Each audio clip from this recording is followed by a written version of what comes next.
So do you want to do the readings? Sure. Are you bored?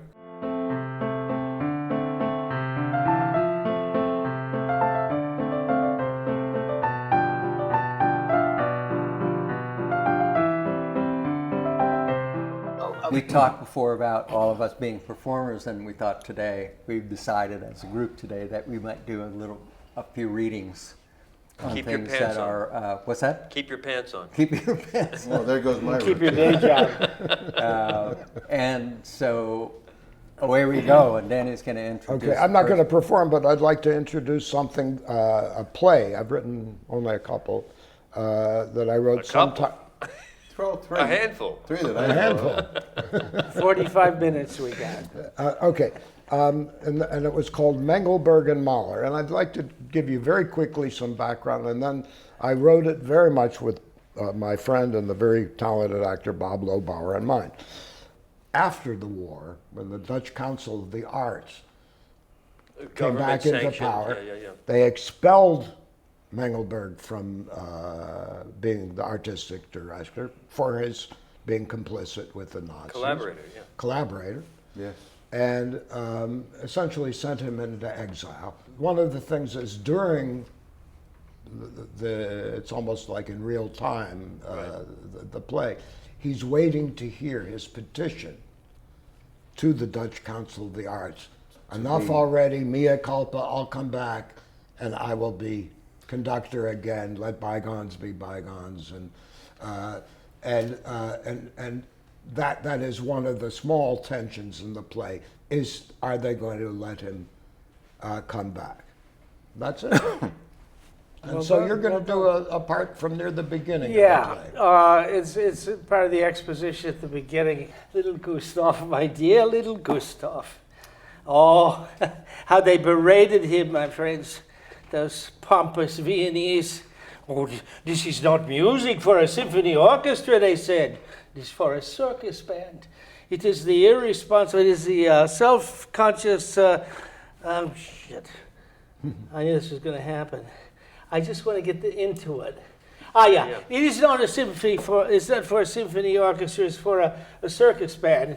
It is the self-indulgent expression of a neurotic little Jew.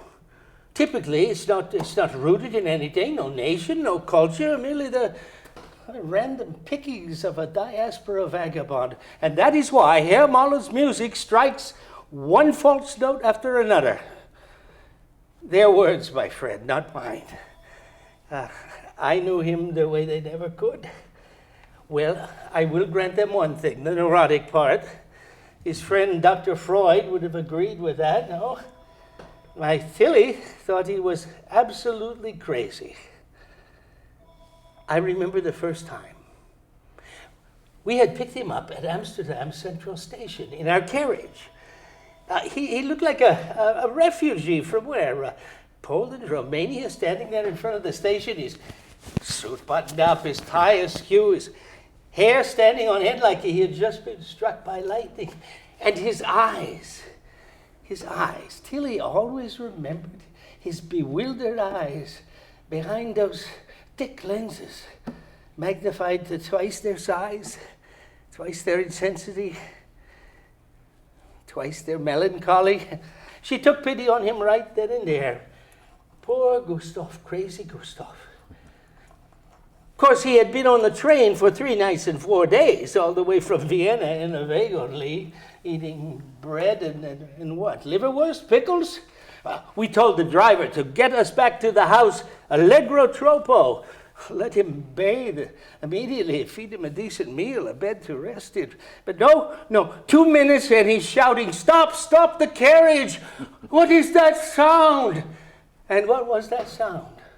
An Albanian organ grinder, yeah, a beggar with his ratty hurdy-gurdy, grinding out some thumpy Middle Eastern Albanian folk tone. He jumped out of the carriage. He had to scribble something in his notebook. No, he had to put a coin in the beggar's cup right there on the damrack. But that is not all, of course. The fates had conspired for it to be exactly 11 o'clock. The bells of St. Nicholas Church began to peal. Oh, dear God, that was too much for him. The somber bells of Banal street organ and an impossible counterpoint. A dirge and a mindless dance competing with one another. Too much indeed. It was the entire universe revealing itself on a grubby Amsterdam street corner. His eyes closed tight till he thought he was going to pass on to the great beyond. But I only laughed.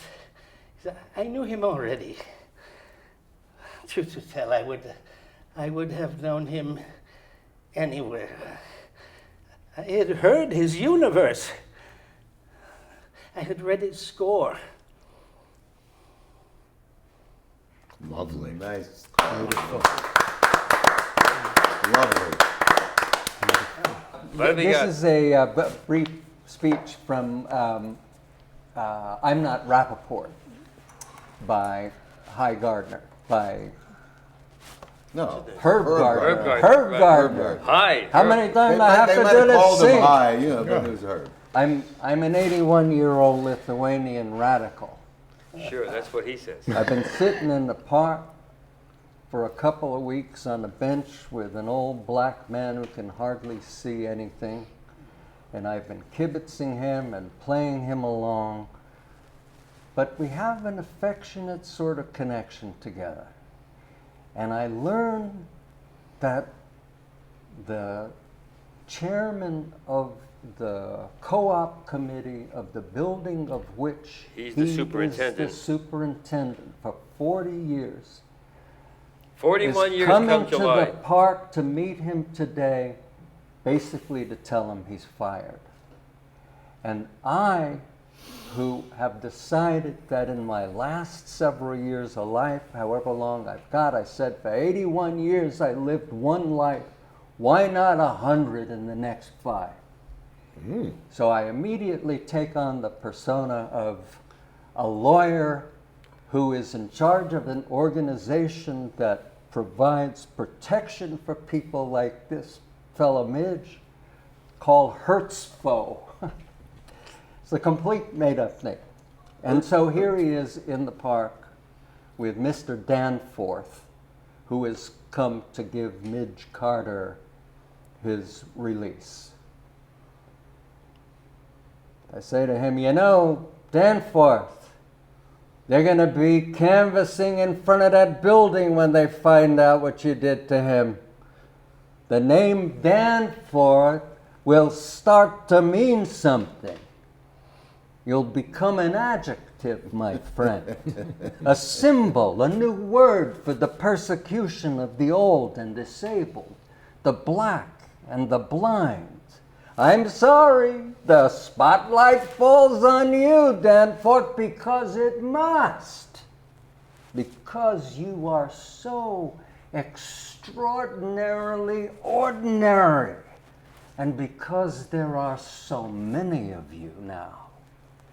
You collect old furniture, old cars, old pictures, everything but old people. They talk too much. We're bad souvenirs. Even quiet, they tell you too much.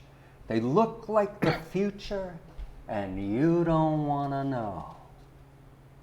Who are these people, these oldies, this strange race? They're not my type. Put them with their own kind. A building, a town, put them with their own kind someplace. You idiots. Don't you understand? One day, you too will be old. I hate to break the news, and if you're frightened now, you'll be terrified then.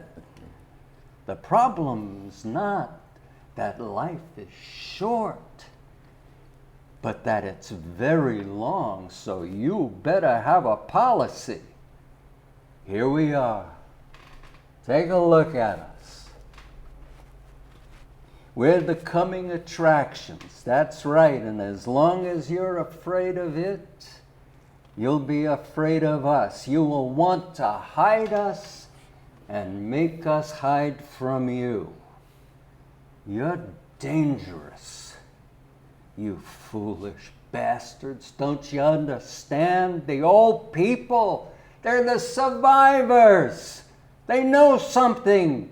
They haven't just stayed late to ruin your party. The very old, they are miracles, just like the just born. Close to the end is precious, like close to the beginning. What you'd like is for Mitch Carter to be nice and cute and quiet and go away, but he won't. I won't let him.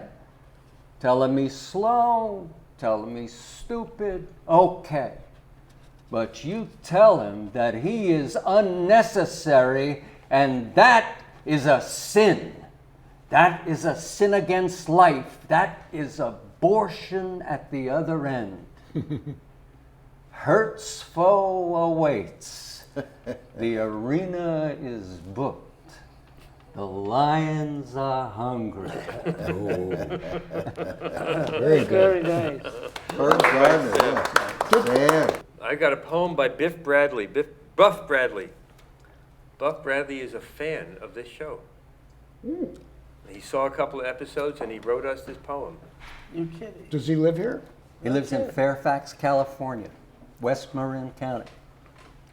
It's called Third Cousins. Third Cousins by Buff Bradley. During my cancer year, thoughts of death kept showing up, like busloads of lugubrious third cousins, barging into the house uninvited and making themselves at home. They acted like they owned the place, sitting down with us at meals, interrupting our most intimate conversations, tagging along on our evening walks, even crowding into our bed with us, keeping us awake half the night with their morose mutterings. It was difficult enough to be dealing with the after effects of surgery and the implacable walloping of radiation treatment without having to cope with those morbid reminders of my possibly imminent demise.